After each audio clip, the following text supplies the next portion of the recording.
Olá pessoal, essa é a Sandra. Esse é o Moisés. E eu tenho uma notícia boa para falar para vocês. O estudo da igreja de Tiatira terminou no último vídeo. Se você não assistiu, volte lá e assista, tá bom? Eu já tinha terminado no antepenúltimo. E hoje nós vamos começar a igreja de Sardes. Mas antes do início aqui, meus irmãos, eu quero que você vá lá, deixe o seu like, deixe o seu comentário, compartilhe o vídeo que é importante. Porque o YouTube entende que é relevante e começa a jogar a gente na frente aí dos outros vídeos sobre esses estudos dos últimos dias, né? A igreja de Apocalipse, as igrejas de Apocalipse, certo? Certo, e vamos ler aqui na Palavra de Deus, em Apocalipse capítulo 3, porque essa carta é bem curtinha, então vale a pena ler. E ao anjo da igreja que está em Sardes, escreve: Isto diz o que tem os 7 Espíritos de Deus e as 7 estrelas. Eu sei as tuas obras e que tens nome de que vives e estás morto. Se vigilante e confirma o restante que está para morrer, porque não achei as tuas obras perfeitas diante de Deus. Lembra-te, pois, do que tens recebido e ouvido, e guarda-o, arrepende-te. Se não vigiares, virei sobre ti como um ladrão, e não saberás a que hora sobre ti virei. Mas também tem em Sardes algumas pessoas que não contaminaram suas vestes e comigo andarão de branco, porquanto são dignas disso. Ao que vencer será vestido de vestes brancas e de maneira nenhuma arriscarei seu nome do livro da vida e confessarei o seu nome diante do meu Pai que está diante dos seus anjos. Quem tem ouvidos, ouça o que o Espírito diz às igrejas. Nós não vamos estudar assim, toda a história da cidade de Sardes. Hoje, na Turquia, você tem lá os restos dessa cidade. O nome é Sart, com T mudo, né? Mas é importante a gente saber um aspecto da história, é que ela era aparentemente impenetrável, porque ela ficava no alto de uma montanha, então nenhum exército inimigo conseguia alcançá-la. Ela era muito rica, tinha um rio que passava ali que tinha ouro, inclusive tem lendas gregas, né, sobre como que esse ouro todo apareceu naquele rio, mas nós não vamos entrar nesses detalhes, né? O rio é Tmolo e o lugar onde ela estava, a cidade construída, era um lugar muito alto, né? E dizia-se que era um penhasco que era impossível, né, dela ser alcançada. Contudo, nesse penhasco tinham rachaduras. Olha que interessante. Tinham rachaduras. E por essas rachaduras, por falta de vigilância, os inimigos entravam e dominavam essa cidade. Muitas vezes ela foi invadida e tomada sempre da mesma maneira. Os inimigos encontravam rachaduras, subiam e tomavam a cidade. Uma cidade que era riquíssima, né? Tinha muito ouro. Então, claro, todo mundo queria conquistar essa cidade. Então, é bem interessante quando a gente pensa, né, na igreja, uma igreja que se torna tão assim impenetrável, tão segura, e o Senhor está alertando o tempo todo: se não vigiares, virei sobre ti como um ladrão.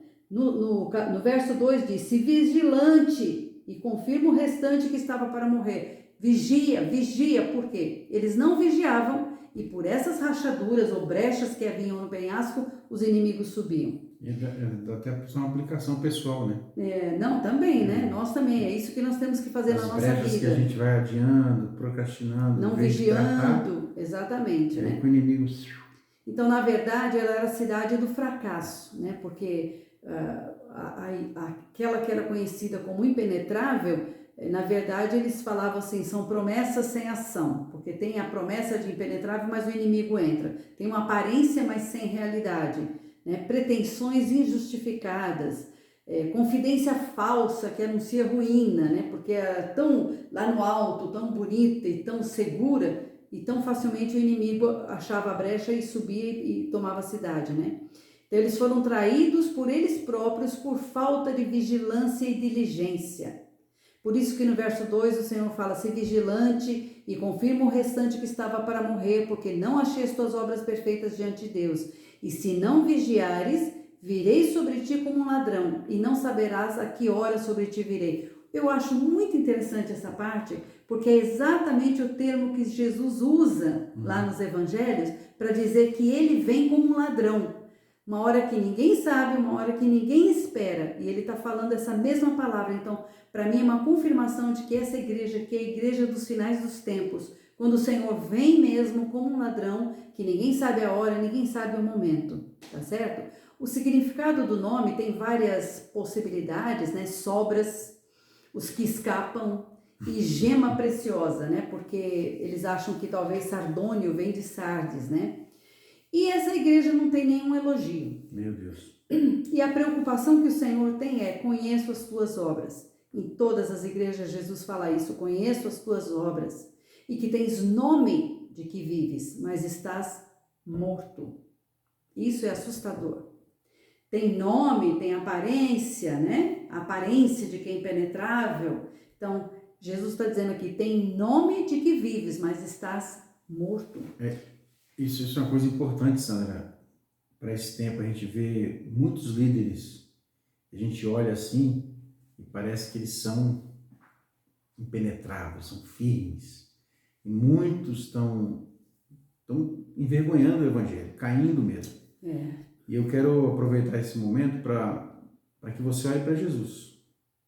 Nós temos que olhar para Jesus. Daqui para frente, se você não olhar só para Jesus... não adianta você olhar para mim ou para seu pastor, o seu líder, com expectativa de que ele não vai falhar, que ele não vai errar, ou colocando algum tipo de confiança nele, porque você vai se frustrar, vai sofrer um abalo, entendeu? A gente tem percebido isso. Então, fica firme em Jesus. Então, olha, vamos ver aqui uma aplicação profética dessa igreja. Lembra da igreja de Tiatira, que foi a última que nós estudamos? Ela representava a igreja medieval com o seu papado, com toda aquela corrupção, né, com aquela coisa toda errada que nós vimos. Nós estudamos a história dos papas, a sede pelo poder, as coisas erradas, o adultério, se vendendo por poder, por dinheiro, por ouro, por possessões, né, por autoridade, por domínio, né? E agora nós vemos essa igreja que dentro da linha histórica parece que ela representa a reforma. Porque quando a igreja medieval estava naquele estado, então muitos começaram a tentar sair de dentro daquela igreja, reformar aquela igreja e acabaram saindo, né, para fazer a reforma. Então nós não vamos entrar agora no estudo da reforma, porque primeiro que ele é muito longo, né? Mas a igreja estava tão corrompida que começou irmãos se levantarem e falar contra a igreja e apontar o seu erro, falar: olha o que vocês estão fazendo, vendendo indulgências, enganando o povo e tal e tal. E vocês já ouviram, né, do Lutero, Wycliffe e tantos outros irmãos que surgiram com essa mesma indignação. E uma das coisas que eles resolveram fazer era: nós temos que fazer com que o povo conheça de verdade a palavra de Deus. Porque como era tudo em latim, o povo não falava latim, eram só os sacerdotes, eles ensinavam o que eles queriam e diziam que estava na palavra de Deus. Então, esses irmãos, esses padres, se levantaram e começaram a traduzir a Bíblia na língua do povo. Bom, é interessante porque foi uma revolução na época, né? Você traduzir para a própria língua, né? O John Wycliffe traduziu para o inglês, né? E depois o Lutero, outros foram traduzindo para as outras línguas, para o inglês, para o alemão, né? E aí tinha um irmão que ele sonhava em criar um sistema que pudesse facilitar a leitura da Bíblia. E esse alemão chamado Gutenberg, ele desenvolveu, ele inventou a prensa, né? Um jeito de imprimir com tipos, né, de metal assim, que rapidamente ia marcando no papel, né, as letrinhas e tal, e assim eles conseguiram fazer. Foi revolucionário. Então muita gente sabe de Gutenberg, todo mundo estuda na faculdade sobre essa invenção, mas ninguém fala que ele inventou isso por causa da Bíblia, né? Ninguém fala que toda a invenção dele foi o primeiro livro que foi impresso. Foi a Bíblia, a palavra de Deus. E por causa disso começou um outro movimento, né? Não sei se você vai falar, que é de alfabetização, porque o povo não sabia ler nem escrever. Então a reforma protestante começou um movimento na Europa e obviamente isso trouxe muito conhecimento para o povo, né? Porque o povo tinha aquela sede, aquela curiosidade. Como assim? Agora a Bíblia, nós podemos ter acesso à Bíblia, está na nossa língua? Então eu vou ser alfabetizado. E começou um grande movimento, né, de pessoas buscando ser alfabetizadas para poderem ler a Bíblia, a palavra de Deus, com Johannes Gutenberg, né? E se você for analisar o mundo desde a Reforma, os países onde os protestantes chegaram e começaram a alfabetizar o povo, ensinar o povo, eles poderem conhecer a Bíblia, esses países economicamente explodiram. E aonde teve uma permanência muito forte da Igreja Católica, você pode ver que esses países têm uma economia até hoje menor ou mais frágil do que esses países como Holanda, Noruega, Inglaterra, Estados Unidos, né? Todos cresceram muito, né? Tem um livro do Lore muito interessante, no próximo vídeo eu vou trazer o nome, que conta toda essa história, muito legal. Lore é o fundador da Jocum, que hoje está com câncer, se você puder orar por ele, está lutando contra o câncer. É um movimento, né, missionário. Isso. Então, surgiram muitos padres, então, que estavam revoltados e começaram a traduzir a Bíblia na língua do povo, né, na língua do seu próprio povo. Foram perseguidos, sem dúvida, tiveram que se esconder, tiveram que fugir, a igreja não aceitava, mas eles começaram a colocar, então, a Bíblia na mão do povo. Então, quando a igreja pedia certas indulgências e dinheiro para isso, dinheiro para aquilo, e para tirar as pessoas, né, que estavam indo para o inferno, tinham coisas assim bem horríveis, né? Se vocês lerem a história da igreja, vocês vão ver. Esses irmãos começaram a colocar então a Bíblia na mão do povo, o próprio povo ler e saber o que era certo e o que não era. E aí surgiu um grupo, né, chamado Jesuítas, que era uma ordem, né, foi fundada por Inácio de Loyola, e esses jesuítas, eles estavam do lado dos papas. Então eles falaram, qualquer um que falar qualquer coisa contra os papas, nós vamos perseguir, nós vamos destruir, porque a palavra é do papa. Enquanto esses irmãos diziam, não, a palavra é a palavra de Deus, essa aqui que é a verdade, que é o fundamento. Então ficou assim, a palavra do Papa ou a palavra da Bíblia? Tá certo?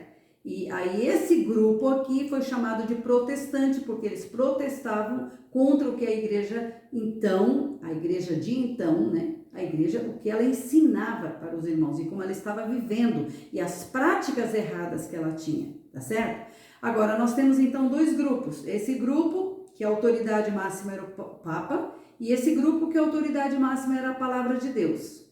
Mas os dois se corromperam e os dois têm problemas. Tanto que nós vamos ver aqui na carta Jesus chamando a atenção, falando, você parece inabalável, mas não é, tá certo? E o Senhor diz, mas tem aqueles, né, que estão entre vocês que não contaminaram as suas vestes e comigo andarão de branco, porquanto são dignas disto. Então, nos dois grupos existem aqueles que amam o Senhor, né? E também não adianta a gente, nem no passado nem agora, olhar para os nossos irmãos da Igreja Católica e falar que eles erraram e só acusar. Porque a gente, depois da reforma, hoje a gente está precisando de outra reforma na Igreja Evangélica. Entendeu? Então, é uma verdadeira bagunça. Vários ministérios, inclusive ministérios que têm projeção nacional na mídia, vivendo um antibíblico praticamente, com coisas totalmente erradas, né? Então a gente é o ser humano. Quando o ser humano se afasta de Deus, a corrupção vem, entendeu? Então, esse grupo aqui, que nós estamos chamando ele na linha da história, nós estamos chamando de Igreja da Reforma, a gente pode chamar também de igreja denominacional. É igreja denominacional, tá certo?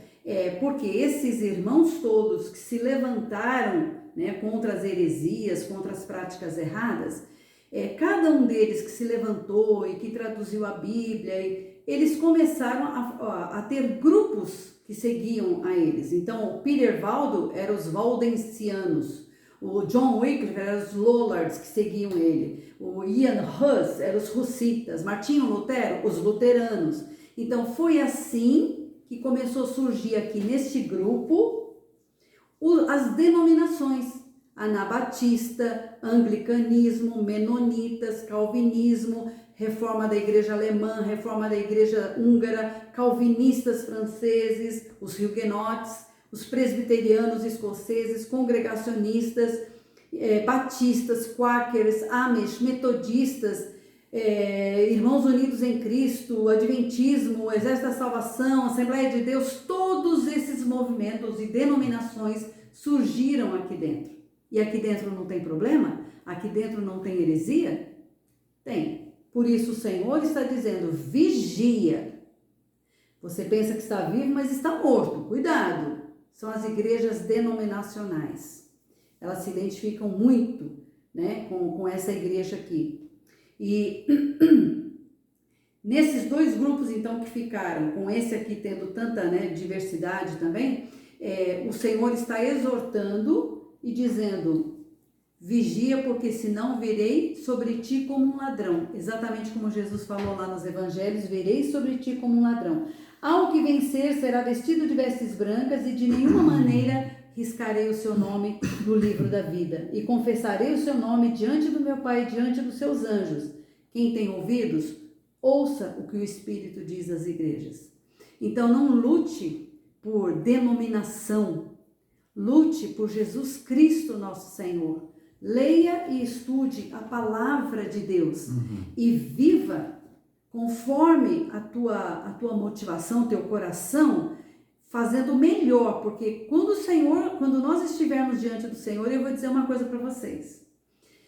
Vai chegar um dia em que não vai ter líder, não vai ter pastor, não vai ter denominação, não vai ter papa, não vai ter nada. Quem vai estar diante de você é só você e Jesus. Ninguém mais. E nessa hora ele vai olhar a motivação do teu coração. Como foi que você viveu? Que foi o que você fez? E aí você vai ouvir da boca dele. Então, presta bem atenção. Não temos que fazer guerra com ninguém. Nós temos que seguir a Jesus. Como discípulos que tomam a sua cruz todos os dias, carregam a sua cruz. Todas as denominações e todos os movimentos cristãos se corromperam ao longo do tempo. Nós estamos vendo, como Moisés falou logo no início, muitos escândalos de líderes, de grandes denominações, de mega igrejas, né? Igrejas riquíssimas, igrejas trazendo escândalo para o nome do Senhor. E nesses dias finais, pior ainda. O Senhor disse, quando o Senhor vier à terra, será que encontrará fé? Será? Então nós vamos terminar esse vídeo, porque o nosso próximo nós vamos falar da igreja de Filadélfia. Lê esse versículo aí que fala sobre, ele vai confessar o seu nome diante do Pai. Sim, de modo nenhum riscarei o teu nome do livro da vida e confessarei o seu nome diante do meu Pai e diante dos seus anjos. É muito forte, hein, irmãos? Jesus vai falar o seu nome, o meu nome, diante de Deus. Então confesse o nome dele diante dos homens aqui. Declare o nome dele, como a Sandra falou. Nosso negócio é com Jesus.